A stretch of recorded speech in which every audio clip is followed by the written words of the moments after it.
جب دجال کی آمد کا وقت ہوگا تو زمین اپنی پیداوار بہت کم کر دے گی اور بارشوں کا سلسلہ بھی انتہائی کم ہو جائے گا، جس کی وجہ سے دنیا میں شدید قحط آ جائے گا اور ہر طرف پانی اور اجناس کی طلب بڑھ جائے گی۔ یہ دجال کی آمد کا اعلان ہوگا۔ ایسے حالات میں دجال دنیا میں نمودار ہوگا۔ دجال ایک شخص کا نام نہیں بلکہ دنیا کے نظام پر ایک سوچ اور ایک عذاب اور ایک بہت بڑی آزمائش کا نام ہے۔ اللہ تعالیٰ نے دنیا کی تکمیل کے بعد بنو نوع انسان کو شتر بے مہار نہیں چھوڑا، بلکہ اپنی خاص رحمت ہم انسانوں پہ کی اور اپنے چنیدہ نیک بندوں یعنی رسولوں کے ذریعے سے مسلسل ہدایت کا سلسلہ جاری رکھا۔ جس قوم نے اطاعت کی وہ کامیاب ہوگا اور جنہوں نے خواہش نفس کی پیروی کی عذاب کا شکار ہوا۔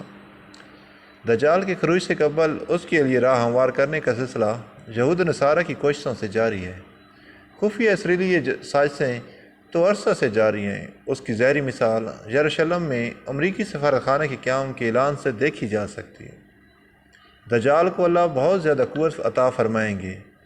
یہ دنیا کے تمام وسائل پر اس وقت قابض ہوگا جب دنیا شدید قحط کی لپیٹ میں ہوگی اور یہ ساری دنیا کے ارد گرد اپنی جدید سواری میں چکر لگائے گا۔ دجال دنیا پر 40 دن قیام کرے گا۔ پہلا دن ایک سال کے برابر ہوگا اور دوسرا دن ایک ماہ کے برابر اور تیسرا دن ایک ہفتہ کے برابر ہوگا۔ باقی دن عام دنوں کی مثل ہوں گے۔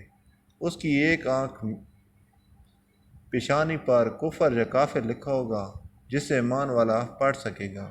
آج دنیا ایک گلوبل ولیج بن چکی ہے۔ سیٹلائٹ اور نیٹ کے ذریعے سب ممالک اور اقوام جڑ چکے ہیں۔ ایک حدیث کے مفہوم کے مطابق دجال کے ہاتھ میں اللہ تعالیٰ ایسی قوت دیں گے کہ اس کے حکم پر آسمان سے بارش اور زمین سے پیداوار حاصل ہوگی۔ زمین اپنے خزانے اگلے گی، اس کے پیچھے خزانے اور لوگ ایسے چلیں گے جیسے شہد کی مکھیاں ملکہ مکھی کے پیچھے چلتی ہیں، جیسے لوہا مقناطیس کی طرف کھینچا آتا ہے۔ اس کے حکم پر جانور صحت مند ہو جائیں گے اور بیمار بھی صحت مند ہو جائیں گے اور کہے گا کہ مجھے رب مانو۔ پھر اپنے 2 کرندے شیطانوں کو حکم دے گا کہ اس شخص جس سے یہ اس وقت ہم کلام ہوگا کہ والدین کی شکل اختیار کرو، اب اس آدمی سے کہے گا مجھے رب مانو، میں تمہارے مردہ والدین کو زندہ کر سکتا ہوں، اور اپنے شیطانی شعبدے کے ذریعے نقلی والدین پیش کر دے گا۔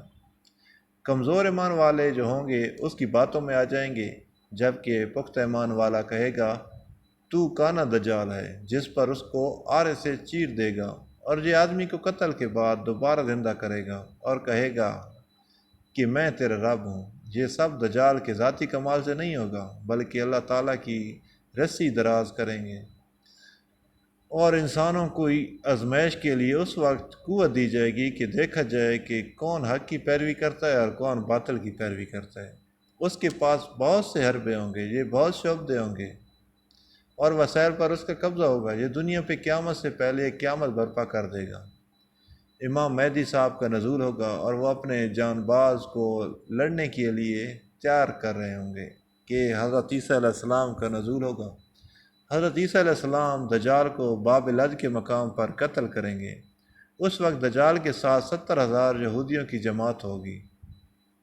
یہ یہودی لڑائی کے دوران غرقد نامی درخت میں پناہ لیں گے۔ یہ درخت یہودی کو اپنے اندر چھپا لے گا۔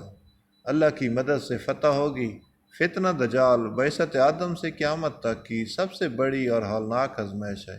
اس سے حضرت محمد صلی اللہ علیہ وآلہ وسلم نے پناہ مانگی اور امت کو محفوظ رہنے کے لیے سورہ کہف کی پہلی 10 آیات حفظ کرنے کی تلقین فرمائی۔ اللہ مجھے، آپ سب کو اور ہماری آنے والی نسلوں کو